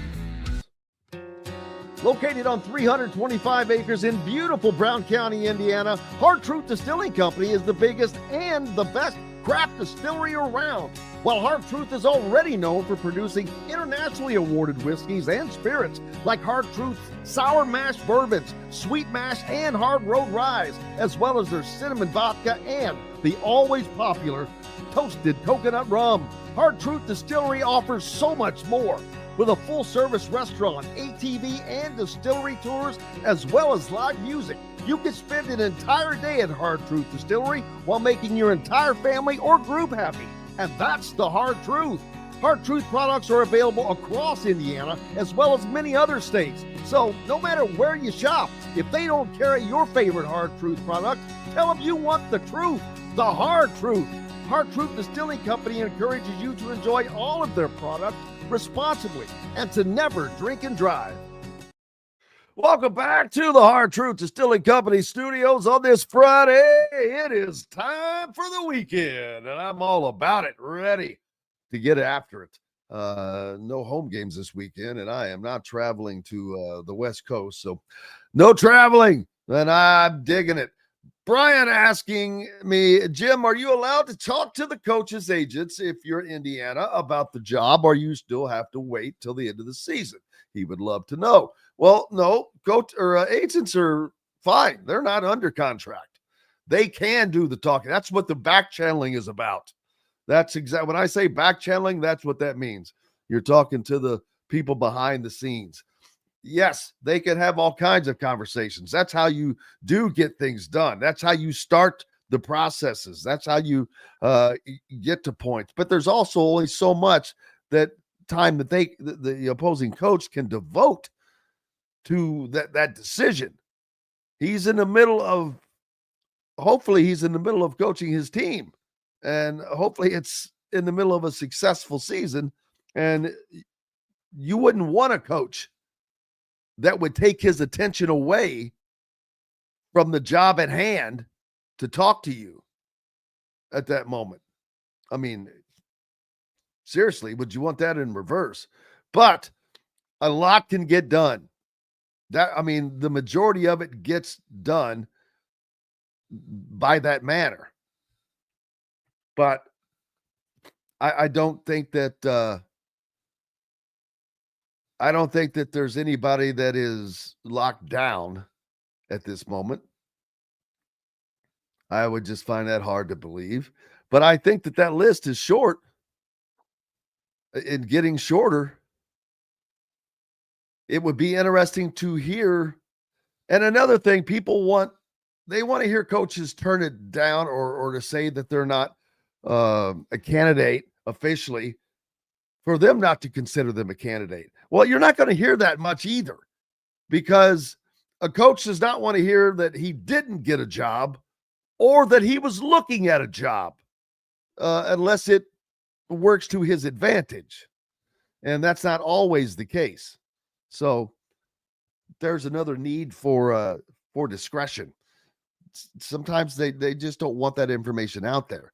So you got to kind of keep it on the down low and it'll come out when it comes out. But it'll be interesting. I don't know who the coach is going to be. I just know who the likely candidates are. And for those that continue to put Chris Beard in that category, I don't have him in there. Not that I don't think he wouldn't do a great job. I think he would kill it. Not that I don't think he's a great fit. He is. Not that he doesn't want the job. He does. You know the rest of the story, and it doesn't matter what your opinion is really on it from the standpoint of you're not the deciding factor. You're not going to make that decision. But more importantly, that decision also does not sit on your shoulders. The people that do, I think that they're just looking at it in a different manner. And it's a sensitive subject. It's a sensitive subject that I don't think that they want to be involved with at this moment. It's been 2 years. That's not very long. And the facts of the matter are somewhat in dispute. So it's not like you can go either way and just say that this happened. We don't know exactly what happened. So I'm not judging him. I'm not blaming him. I'm not saying he's even guilty. But I am saying that he put himself in a position to be in that position of whether he was guilty or not. And that's probably the biggest thing of how it's being viewed. The mere fact of being in that position is not something that Indiana wants or can deal with. Not right now, especially. They've got stuff going on already. And then you've got the Bob Knight past. There's a reason why Indiana purposely went away from all things Bob Knight for a while. They needed to disassociate themselves, not with the winning, not with the banners, but with all of the other stuff. And people, if you don't want to really acknowledge it, then I don't know what to tell you. But again, I'll just tell you, go back and watch the 30 for 30 last days of night, and it will lay out all of the things that you know of that he did. Not many of the ones that you don't know of. But my point is they're not going to put themselves in that position. Doesn't matter how great of a fit it is. It doesn't matter how it would be Indiana playing probably elite level basketball next year.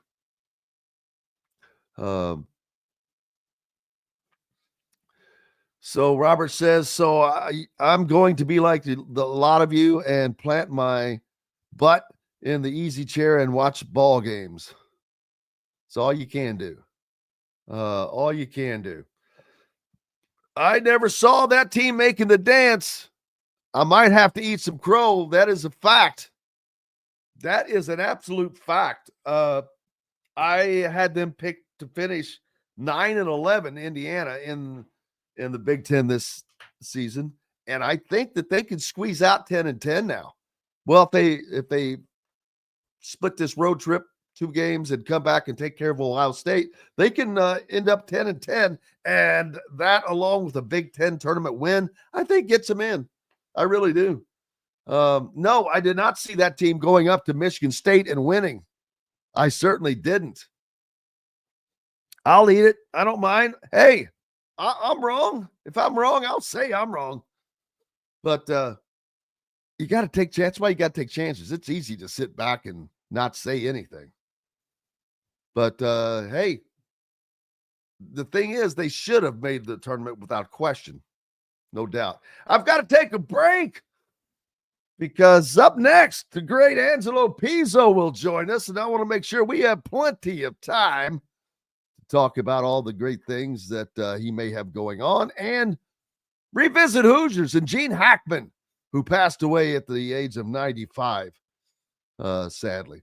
We've got plenty more to go. Back with it at the Hard Truth Distilling Company studios right after these messages. Located on 325 acres in beautiful Brown County, Indiana, Hard Truth Distilling Company is the biggest and the best craft distillery around. While Hard Truth is already known for producing internationally awarded whiskeys and spirits like Hard Truth's sour mash bourbons, sweet mash, and hard road ryes, as well as their cinnamon vodka and the always popular toasted coconut rum. Hard Truth Distillery offers so much more.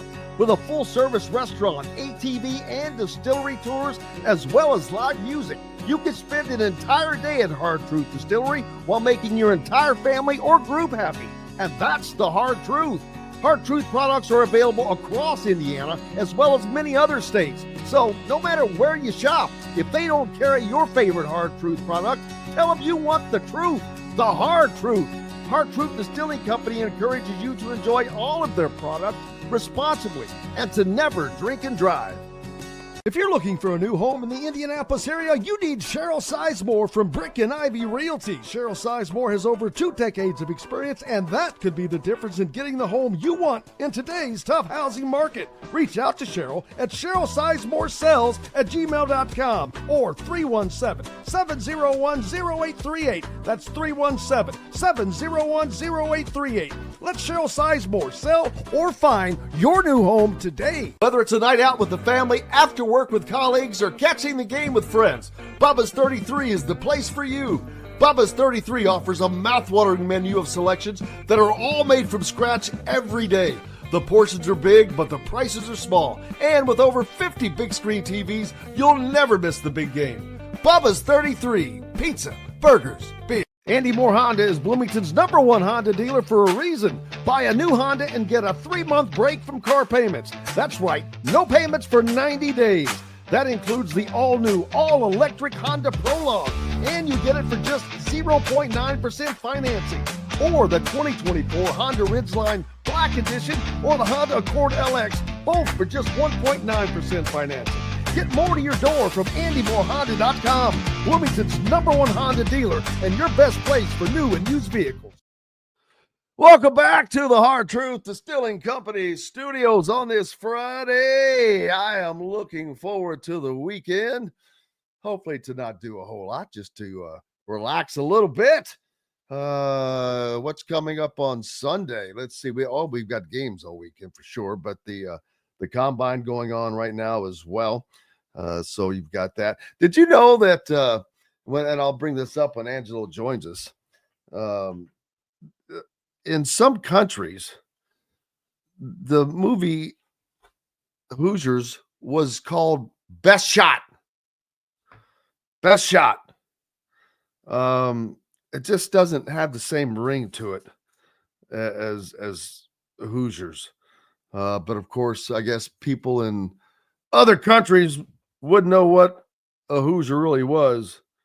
So I guess that's, or maybe I guess there's probably nothing, there was probably no way to translate the word Hoosier into Cantonese or Japanese or something like that. It would make it very difficult to do that, but odd sometimes you see those. And through the many conversations I've had with Angelo, I do remember some funny funny little pieces about it. And speaking of Norman Dale, we were fortunate that the great Gene Hackman ended up playing that role. The studio wanted Burt Reynolds. And I remember the story Angelo told that him and David Anspaugh went down to see Burt, I think in Florida. And almost got into a fight with Burt Reynolds. He wanted to he challenged David to go outside to a fight, basically, it seemed like. And he was not happy because they didn't want, if you remember Burt Reynolds movies, he's always, looking into the camera and giving that Burt Reynolds kind of thing. And they didn't want that for this. And I understand why. And I don't think it could have worked out any better than it did. Joined now by the great Angelo Pizzo, Bloomington native and resident, creator, writer, producer of not just Hoosiers, but My All American and several other feature movies. Angelo, how are you, sir? I'm doing all right, recovering from the flu, but getting better every day. Well, I'm glad to hear that you're getting better. Sorry that you've been sick. I'm very fortunate that you took the time to join us. It's always a pleasure to have you. It seems like that's been going around. I've heard a few people getting hit with that. Yeah, I thought I avoided it, but now that it's starting to spring, I guess I just caught the back end of it. Yeah, it's and it's Excuse that me. funky time of weather that up and down, up and down. It doesn't help any of us. I'm ready to get to the warmer time for that for certain. I was just telling right before you joined us in your many trips with or visits with us. Some of the stories I recall is I recall that we were fortunate to get to watch Gene Hackman play Norman Dale because had the studios had their way, we'd have been watching Burt Reynolds give his looking into the camera routine and all of that. And you guys had what was it, David Anspall? He tried to fight outside down there.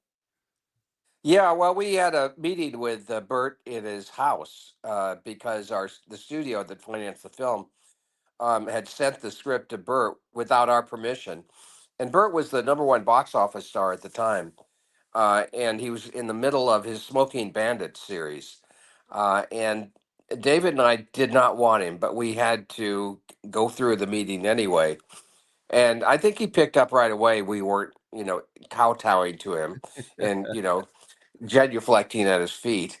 And David mentioned one of the things that he was apparently very sensitive about, that he was always trying to break the fourth wall and wink at the camera.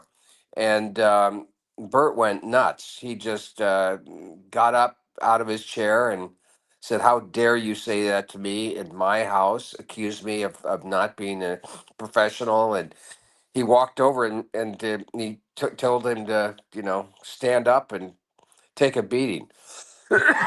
So we had our executive producer get in the middle of it. I was off to the sides, very amused by the whole thing.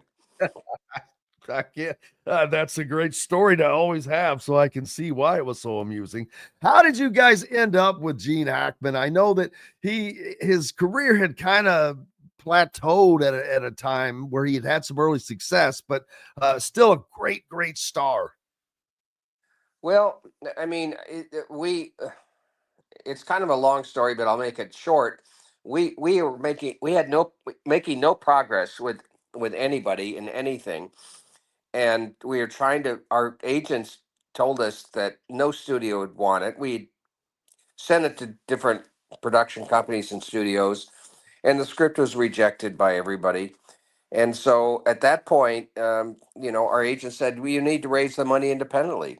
So we thought we could raise the money in Indiana. We came back to Indiana, met with Mel Simon's company, who was making films at the time, and we were rejected by, Mel. And it's funny, his daughter, Diane, whose name is on the Assembly Hall court, it was the head of development then, and she gave us a thumbs down on the script, and so we were just trying to figure out how to go about doing this. And David had a relationship with Jack Nicholson because David Anspaugh was a ski host in Aspen right out of college, and he would be Jack's host, and he actually ended up teaching Jack's daughter how to ski, and they developed a relationship because Jack went there quite a bit, and David worked at that job for 2 or 3 years, and Jack helped him get into USC grad school in film, and Jack had just directed a film that he did not star in called Drive, he said, which is about college basketball in a fictional small town, college town in Ohio. And we thought that we wanted to meet with him and ask him about how to raise the money for the movie. He agreed to meet with us on a Saturday morning, and we showed up, and he was still in bed, and it was a bizarre experience because we waited for a couple hours until he woke up, and then he looked at us and asked us why we were there. He'd forgotten about the meeting altogether, and we told him that why we were there, and we knew he had a passion for basketball, and maybe if he read the script, he could get behind it and help us support the financing. And so he told us to put the script in the alcove as we walked out, and there was a stack of scripts about 50 feet high, or 50, not 50, it was like 50 scripts on in a stack, and we thought he'll never ever respond. And then David got a call from him about 2 months later, and he was in tears when he called me. He said, "You're not going to believe this. Gene thought we gave him that. I mean, Gene, Jack thought we gave him the script to be the coach." And he said he just called me. He said, "I love the script. I love the character. I'll do it." So all of a Oh sudden, my. we became our agency's favorite script because Jack was really huge then, and we went into a negotiation for Jack to play the coach, and it lasted a long time. And one of the reasons it lasted a long time was that he was involved in a lawsuit with MGM about a film that had fallen apart, and that he was not getting paid for the pay or play deal, and ultimately he couldn't work during that particular time, and we were coming up on fall in 1985, and he said, "Look, you got to shoot this in Indiana in the fall." He said, "I'm not going to be able to do it this fall, and next fall I'm going to be doing the two Jakes, which is a sequel to Chinatown. So I'm not going to be available for you guys for 3 years. Don't wait for me. You got to make this now. Take it to Duvall or Hackman." So they'd be perfect for it. And so we actually went to Robert Duvall next, and we met with him, and he loved the script, and he said, I feel like I've just played this character. It's a combination of Max Sledge and Tender Mercies and Santini, and the great Santini, and he passed on it, and he said, take it to Hackman. So we gave it to Gene, and Gene said yes. Now, a lot of people think that when Gene said yes, it automatically made a movie. But Gene's career was in a trough at that time. He had a tremendous success after he was a character actor until he was cast as Popeye Doyle in French Connection, and he won an Academy Award. It changed his profile in the business, and then he was really huge in Superman. And then he did 7 movies in a row where he was either the co-star or the leading actor that all lost money. And he was unhireable as a lead actor. People still wanted him as character actors, smaller parts. But so when Gene said yes, we then thought, well, we do have a shot with the script and Gene at the studios and production companies that were turned us down. So we did that. We resubmitted a new package, and we were turned down again. I mean, it was not for another year that we got a production company interested, and they didn't even want Hackman. They wanted Burt Reynolds. So it was almost like it was fated to be that we ended up, in a cornfield with Gene Hackman making this movie in 1985.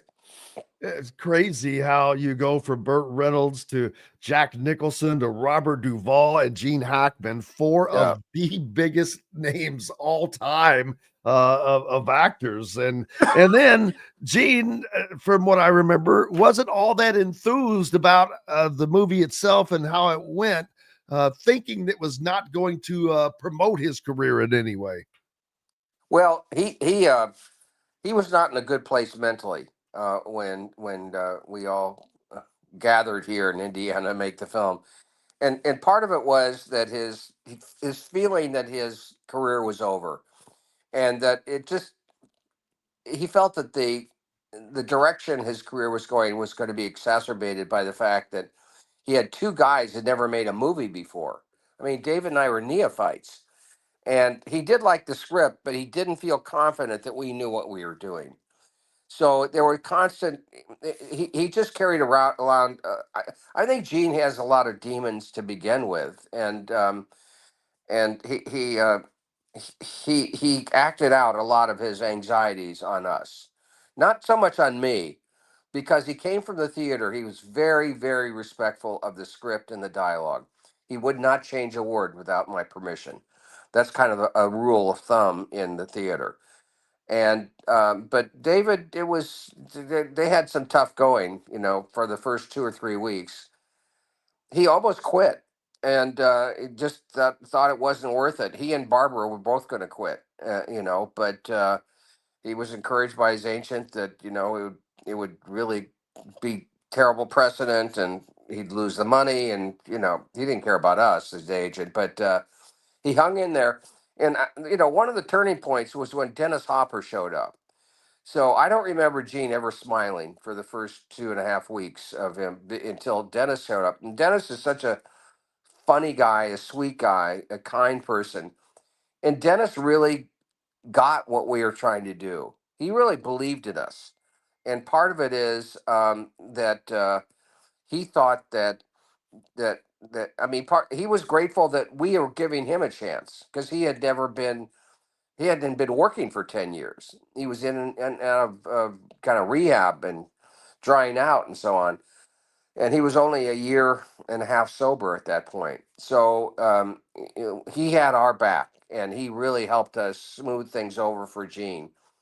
And Dennis told us later that Gene said something to him during the last week of shooting when they were sitting on the bench together. He said, "I hope you have your next gig lined up because this movie is going to be a career killer."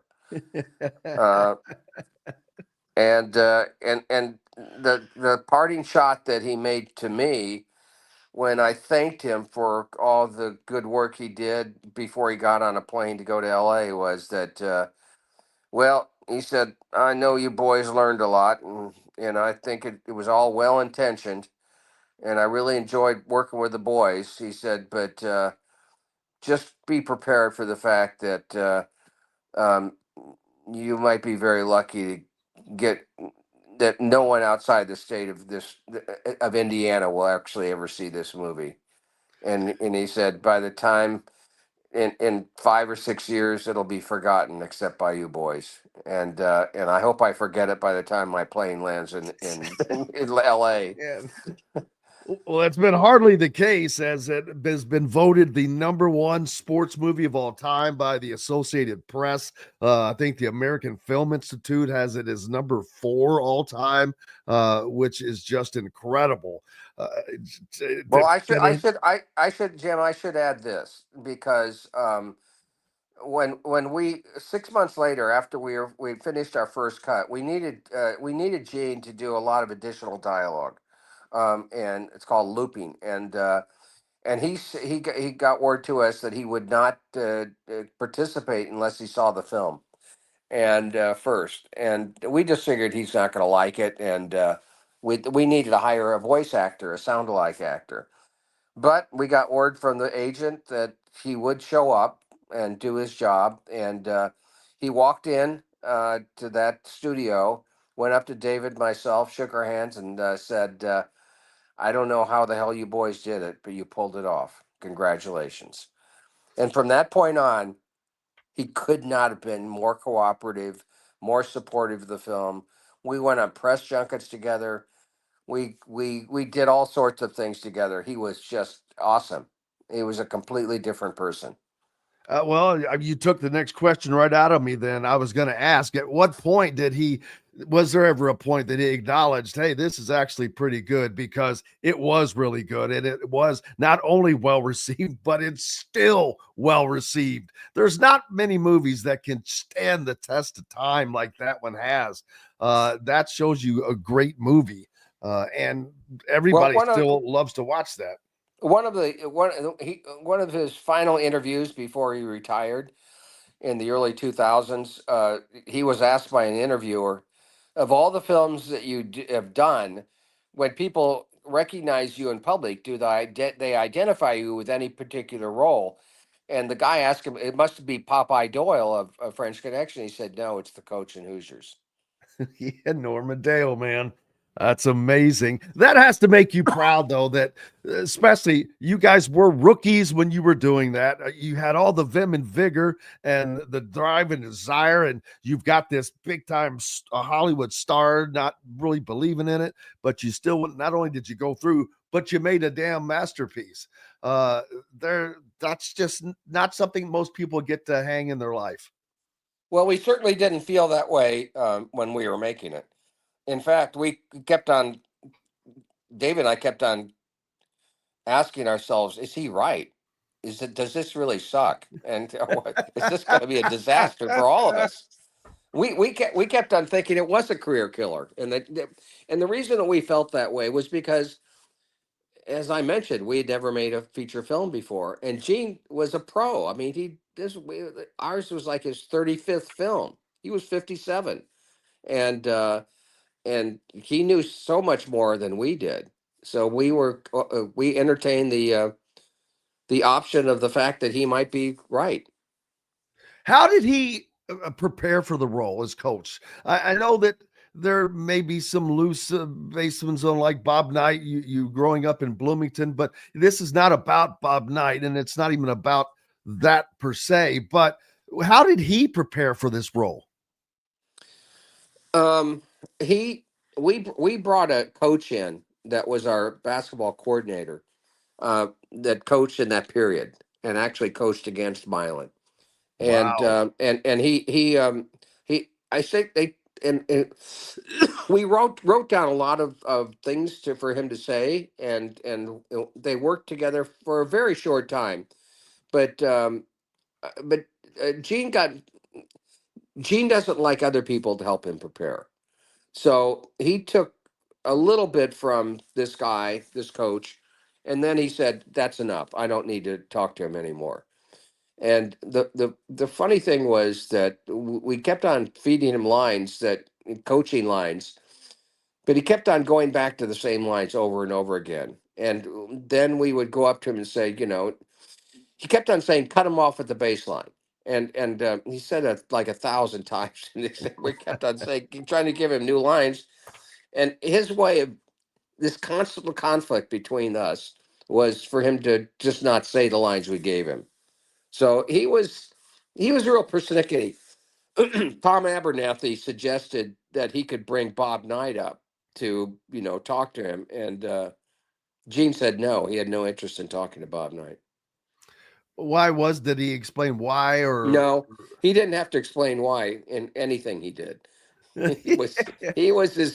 He walked a different path. He was meticulous in his preparation, but most of it was internal. And the fact is, we didn't know Gene Hackman at all, and um, we admired his acting, but it turned out that not only was he going through a particular tough period in his life, but Gene is just the kind of guy who has a lot of demons. I mean, a lot of actors do, and he was a tortured soul when we worked with him, but that worked perfectly um, for uh, for the part, because that was the character of Norman Dale. yeah, and that's just a character that will live on forever. What was it like for you guys to work with three completely different actors in Barbara Hershey, Gene Hackman, and Dennis Hopper, who I'm gathering are completely different personality wise?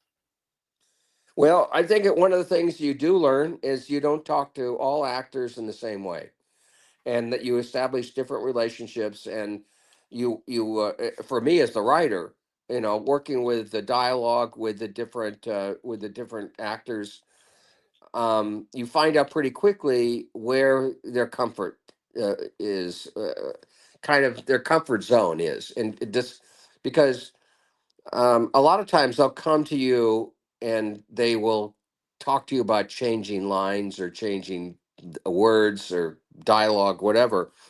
And you can be very frank and upfront with some people who don't have thin skin, and then the others, they take it as a personal affront if you reject their ideas. So it's always different. Dennis had no ego. You could throw anything at Dennis and he would do it. The difficulty we had with Dennis was he had done so many drugs and drank so much over the years that he had lost a lot of brain cells. He couldn't remember lines. So he would improvise, just out of desperation. And sometimes that stuff worked out pretty well. What's Don't some get of caught the watching the things? paint dry was an improvised line. Yes. Really? Yes, it was. He couldn't think of what the Wow. line was at that point, and he threw that out there. What was the line? Do you I don't remember? remember. I went back and looked in the script, and it was in the script, but that's because we made the adjustment. That's wild, because that's one of the, when you think of movies, great ones, there are just, the great ones have just line after line after line that are stuck in your head. And that's one of them. Don't get caught watching the page dry. And for that to have been an ad lib by a non-athlete is just, that's wild, that how the brain works for those guys. Yeah, I mean, I go to the Hoosier gym in Knightstown and I see it on T-shirts. Don't get watching what's the bait try. There's another line that kind of like we I wouldn't say made up, but I added during the moment, and it wasn't in the script. When Jimmy Chitwood says, "I'll make it," I wanted him just to nod, but I was afraid that it wouldn't, because I didn't want to give Jimmy any dialogue, or as few words as possible. So I was afraid it wasn't going to come across for him just nodding, that meaning I'll make it. So I just had him. I said, "Well, we may use it or may not use it." And of course, now it's on hats and T-shirts. That line. It's amazing how those things go. Only got a couple of minutes left. I don't want to keep you forever. What's going on with you now? What are you doing? Anything to update us on? Well, I just finished a new film, a personal coming of age script that I directed this fall here in Bloomington, and I'm going to LA in about 3 weeks and do the final 6 weeks of post production. Sounds exciting. When will it be out? Well, we made it as a super low budget film, and then we're going to go in May 1st. It'll be not May 1st, like at the June 1st, it'll be finished. And then we'll go out to try to sell it. And whoever buys it will determine when it comes out. Distribution and all that. Oh, sounds awesome. I can't wait I'm going to be in one of your movies one of these days. Well, I never heard that before. I can imagine. Angelo, I cannot thank you enough as always. You are always so gracious with us, and I'm so grateful to you for your time. It's just always wonderful, and I know the people really enjoy it. Thanks, Jim. I appreciate it.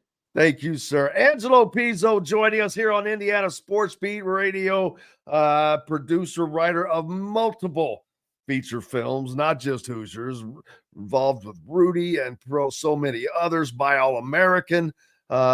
Great friend of the show, Bloomington native and resident. So grateful to have him along, just sharing some incredible stories, some things that you just don't get to hear. And it's awesome to hear those. And Angelo's a great guy, as a matter of fact, a great sports fan. He's a big Indiana fan as well. So it's great to have him in town. And how about Bloomington? How wild is it? You have Angelo Pizzo that lives here.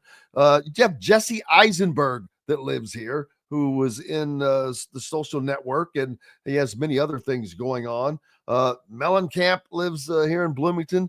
David Lee Roth was born in Bloomington. John Wertheim, who is a host on 60 Minutes right now, went to Bloomington North High School. Kind of crazy, but and then there's me, the black sheep of the city. Just kidding. Man, it has been a blast as always, an absolute fun week. Thanks to Todd Leary, of course, for joining us on the program today, but it is mostly thanks to you guys. Without you, we would not have a reason to be here, and we're grateful for you. We're back on Monday to do it again, wrap up everything that happened over the weekend. Go out and have yourselves a great one. Until then, I'm Jim Coyle. I will see you on the radio. Thanks for listening to Indiana Sports Beat Radio. Be sure to subscribe to our YouTube page for more clips and team coverage of Indiana basketball, football, and more. You can also find full episodes and tons of other content on thehoosier.com. We'll see you next time for another edition of Indiana Sports Beat Radio.